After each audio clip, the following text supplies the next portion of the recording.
এই দুনিয়ার পুরো জীবনটা এটা হচ্ছে লালসাময় একটা জীবন, লোভ, মরিচিকা, মায়াজাল।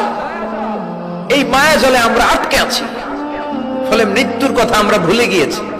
পাগলের মতো ছুটছি, আরো টাকা লাগবে, আরো খ্যাতি লাগবে, আরো যশ লাগবে, আরো দাপট লাগবে আমার। এত টাকা দিয়ে কি হবে? এত সম্পদ দিয়ে কি হবে? এত ব্যস্ততা দিয়ে কি হবে তোমার? স্টপ, থামুন, অনেক হয়েছে, আন্না, থামুন। Take a rest, take a breath and think about death. Think that you have to go back to your Lord. একটু বসেন না, একটু ভাবেন যে আমাকে চলে যেতে হবে, চলে যেতে হবে। এই কোলাহল, এই ব্যস্ততা, এগুলো থাকবে, থাকবো না আমি। সাইয়েদনা ওমর ফারুক বলেছেন, মুতু ক্বাবলা আন তামুতু, মরার আগে একবার মরো। হাসিবু ক্বাবলা আন তুহাসাবু আলাইকুম, তোমার হিসাব নেওয়ার আগে তুমি একবার নিজের হিসাবটা করো না।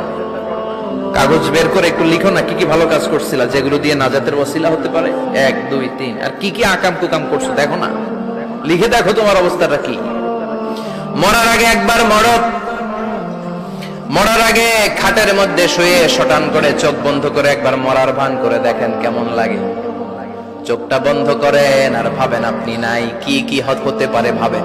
আপনার ছেলে মেয়েরা কান্না জুড়ে দিবে, আপনার প্রাণের স্ত্রী বিলাপ শুরু করে দিবে, বন্ধু বান্ধবের চিৎকার আর মাতম, স্থানীয় এলাকার মসজিদে ঘোষণা, অমুক এলাকার নিবাসী অমুক ভাই অমুকের ছেলে অমুক দুনিয়ায় নাই। সব আত্মীয়রা চলে আসবে, ফেসবুকে স্ট্যাটাস দেয়া হবে, সবাই সবাইকে জানাবে বিকাল 4টায় অমুক হাই স্কুল ময়দানে আপনার জানাজা। ছুটে আসবে, সবাই ছুটে আসবে আপনাকে শেষ বিদায় দিতে, গুড বাই জানানোর জন্য, আল ওয়াদা, বিদায় জানাতে আসবে সবাই। 4 তাকবীর দিয়ে আপনার জানাজা হবে, অশ্রুসিক্ত জানাজায় আপনার বিদায় হবে। কাঠের খাটিয়ার মধ্যে করে কাঁধে তুলে আপনার কবরে নেওয়া হবে, আগে থেকে খুঁড়ে রাখা কবরটার মধ্যে আপনারে বিছিয়ে দেয়া হবে, বাঁশের কচি দিয়ে তার উপরে মাটির চাপা দিয়ে সব চলে যাবে। ভাবেন না একবার চোখ বন্ধ করে, this is the circle of life, this is the nature of life. এটা সবার হবে, আমার হবে, আপনার হবে।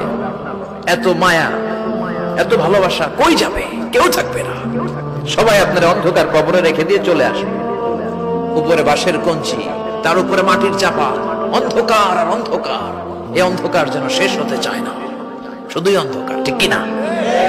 এজন্য আমাদের চলে যেতে হবে। দাদা গেল, চাচা গেল, মামা গেল, আমাদেরকেও যেতে হবে, জোরে কোন ঠিক কিনা? একদিন মাটির ভেতরে হবে ঘরে মন আমার, কেন বন্ধ দালান ঘর, প্রাণ পাখি উড়ে যাবে পিঞ্জর ছেড়ে,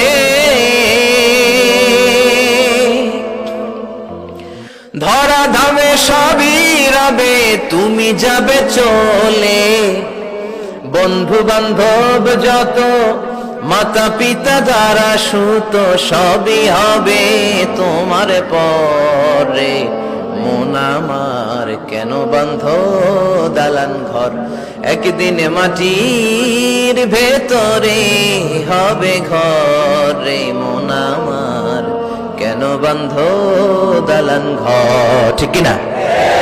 সব পরে থাকবে, চলে যেতে হবে আমাদেরকে। এজন্য আখিরাতের কথা যেন আমাদের স্মরণ হয়। বিশ্বনবী বলতেন, নাহাইতুকুম আন জিয়ারাতিল কুবুর, আমি তোমাদেরকে কবর জিয়ারত করতে আগে নিষেধ করতাম, কিন্তু এখন নিষেধাজ্ঞা প্রত্যাহার করে নিলাম। এখন সব সময় তোমরা কবরের সামনে যাবা আর জিয়ারত করবা। কবরস্থানে জানতো বড়ুয়া কৃষ্ণপুরের এই গ্রামের কবরস্থান আছে কোন দিকে?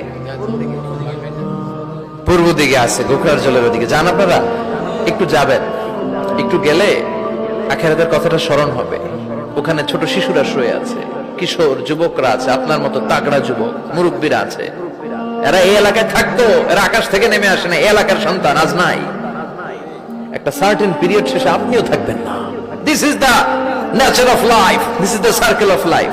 ছোট্ট শিশু হয়ে এসেছিলেন, শৈশব, কৈশোর, যৌবন, প্রৌঢ়ত্ব। আগে ছিলেন সিঙ্গেল, বিয়ে করে হয়ে গেলেন ডবল। এরপরে আল্লাহ আপনাকে একটা মেয়ে দিল, এরপরে মেয়েকে বিয়ে দিয়ে শ্বশুর হলেন, এরপরে ওই মেয়ের ঘরে সন্তান হতে নানা হলেন। আর কতদিন? অনেক দিন হলো তো, অনেক লম্বা সময় পেয়েছেন আপনি। Think about death. এবার যাওয়ার কথা ভাবেন, আখিরাতের সামানের কথা ভাবেন, ফিরে যেতে হবে।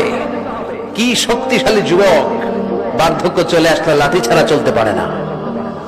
কুচকুচে কালো দাড়ি সাদা হয়ে যায়, দাড়ির শুভ্রতা, বয়সের ভার, রং ধরা যৌবন জং ধরে শেষ, ঠিক কিনা? This is the circle of life. যুবক ভাইরা, এটাই জীবন, চলে যেতে হবে, কেউ থাকতে পারবে না, ঠিক কিনা? এটা রিমাইন্ডার আল্লাহ এই সূরার ভেতরে দিয়েছেন যে তোমাদেরকে ফিরে যেতে হবে, এই লোভ লালসা ছেড়ে দাও। রব্বুল আলামিন বলেন, আল্হাকুমুত তাকাসুর হাত্তা যুরতুমুল মাকাবির। ও গোলাম, দুনিয়ার সম্পদ, লোভ লালসা তোদেরকে পাগল বানিয়ে দিয়েছে। এই লোভ পাগলামি কোনোদিন তোদের থামবে না যতদিন না তোরা কবরে ঢুকবি, ঠিক কিনা? কার কথা? আল্লাহ বললেন, দুনিয়ার সম্পদ আর লোভ আর মোহে তোমরা গাফেল হয়ে গিয়েছো। আখিরাতের কথা বেমালুম তোমরা ভুলে গিয়েছো, কিন্তু আখিরাতে তোমাদের যেতেই হবে, কবরের বাড়িতে তোমাদের ঢুকতেই হবে, ঠিক কিনা? যেতেই হবে। আমরা ভুলে যাই।